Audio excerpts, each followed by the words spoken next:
Bonjour, bienvenue chez Reza Canada, j'espère que vous allez bien. Aujourd'hui, nous allons vous parler du permis de travail à ne pas confondre avec le contrat de travail. Mais avant, j'aimerais m'adresser aux personnes qui n'ont pas d'expérience professionnelle ni de diplôme.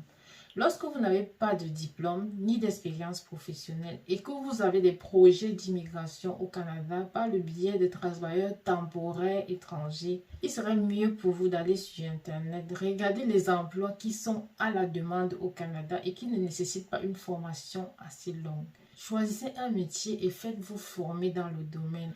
À la fin de votre formation, demandez à votre formateur de vous remettre une attestation.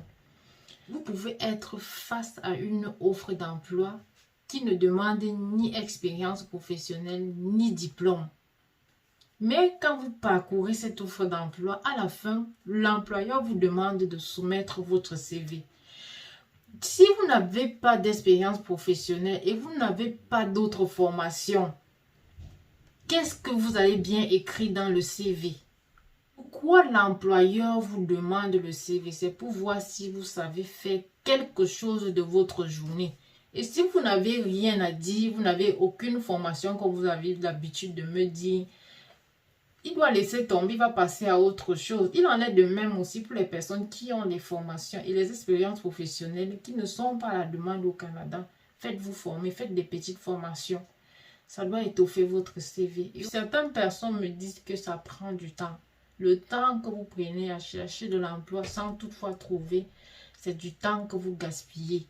Donc avec ce temps, vous pouvez postuler toujours en vous formant.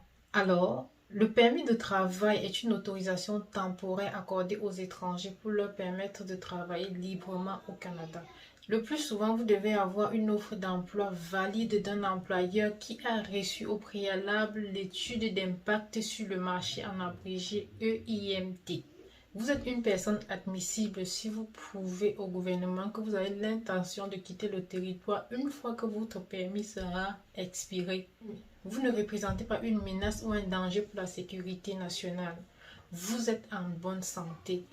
Vous avez l'intention de travailler chez un employeur qui a l'autorisation de recruter à l'extérieur. Et vous avez de l'argent pour subvenir à vos besoins et à ceux des membres de la famille qui vous accompagnent, le cas échéant. Lorsque vous avez reçu une offre d'emploi d'un employeur admissible, vous pouvez remplir les documents nécessaires pour vous et pour les membres de la famille à votre charge. Vous devez joindre à ces documents votre passeport, l'historique de voyage, documents d'information demandés, documents de votre conjoint, c'est-à-dire passeport, certificat de mariage, l'extrait du casier judiciaire ou la vérification des antécédents. Une fois que tout cela est réuni, vous payez les frais et vous soumettez votre demande. Après soumission de votre demande, vous n'avez qu'à attendre la réponse venant du fédéral et le délai varie selon les pays. Il y a deux façons de bénéficier d'un traitement de demande d'une durée de 2 semaines. La première, si votre emploi ne nécessite pas une EIMT, c'est-à-dire les emplois qui sont de niveau de compétence 0 ou A, vous pouvez bénéficier d'un traitement de 2 semaines. Dans le deuxième cas de figure, vous avez besoin d'une EIMT. Vous pouvez aussi bénéficier au traitement d'une durée de 2 semaines, à condition que vous présentez votre demande à l'extérieur du Canada et vous avez reçu une étude d'impact sur le marché favorable. Votre conjoint et les personnes à charge qui vous accompagnent sont aussi admissibles au traitement d'une durée de 2 semaines pour la demande de visa travailleur, permis études, permis travail. Une fois au Canada, si vous tenez à prolonger votre permis, il faut nécessairement le faire 30 jours avant que le permis actuel ne s'expire.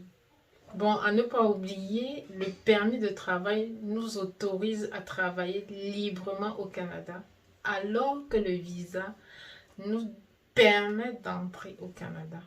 Je vous remercie de m'avoir écouté.